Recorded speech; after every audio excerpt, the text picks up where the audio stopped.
তেল আবিবে ইরানের প্রতিশোধমূলক হামলার পর ইহুদিবাদী ইসরায়েলি শাসক গোষ্ঠীর বিরুদ্ধে রচিত একটি গান বুম বুম তেল আবিব সামাজিক মাধ্যমে রীতিমতো ঝড় তুলেছে।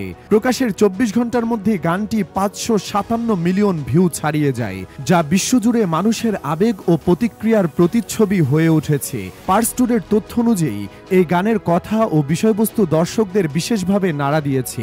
এতে ইসরায়েলের প্রতারণাপূর্ণ আচরণ, বেসামরিক নাগরিকদের উপর বর্বর হামলা এবং গাজার জনগণের উপর চালানো দমনপীড়নের কঠোর সমালোচনা করা হয়েছে। গানে বলা হয়েছে, ইরানি ক্ষেপণাস্ত্রগুলো তোমার পুরো আকাশকে আলোকিত করুক এবং তুমি এখন চিৎকার করছো যে তুমি শিকার, অথচ পুরো বিশ্ব তোমার মিথ্যার সাক্ষী। এই গানের গীতিকারের ভাষ্য, ইসরায়েল তার মন্দ কাজের ফলাফল এখন নিজেই ভোগ করছে। গানটি শুধু রাজনৈতিক বার্তা নয়, বরং নিপীড়িতদের অন্তরের ভাষাও। একজন সোশ্যাল মিডিয়া ব্যবহারকারী লিখেছেন, বুম বুম তেল আবিব একটি শক্তিশালী বার্তা বহন করে। এই গানে অন্যায়ের বিরুদ্ধে থাকা মানুষের আবেগ প্রতিফলিত হয়েছে।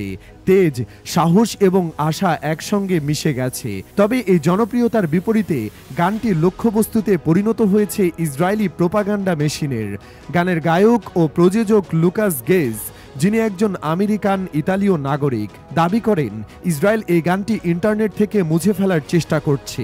তিনি এক্সে বলেন, ইহুদিবাদীরা এই গানটি প্রায় পুরো ইন্টারনেট থেকেই সরিয়ে ফেলেছে। লুকাস গেজ আরও বলেন, আমেরিকান জনগণ চায় না আমাদের সরকার ইরানের বিরুদ্ধে যুদ্ধে জড়াক।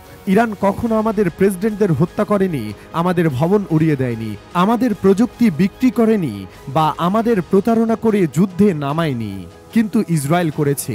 এই গানকে ঘিরে সেন্সরশিপের ঘটনা নতুন নয়। এর আগে ইসরায়েলের গাজা নীতির সমালোচনাকারী লেখকদের বই নিষিদ্ধ ও সরিয়ে ফেলার মতো পদক্ষেপও নেওয়া হয়েছে।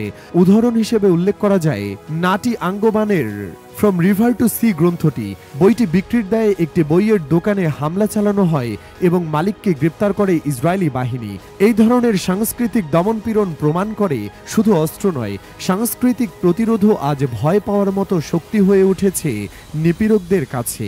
আর বুম বুম তেল আবিব এখন সেই প্রতিরোধের প্রতীক।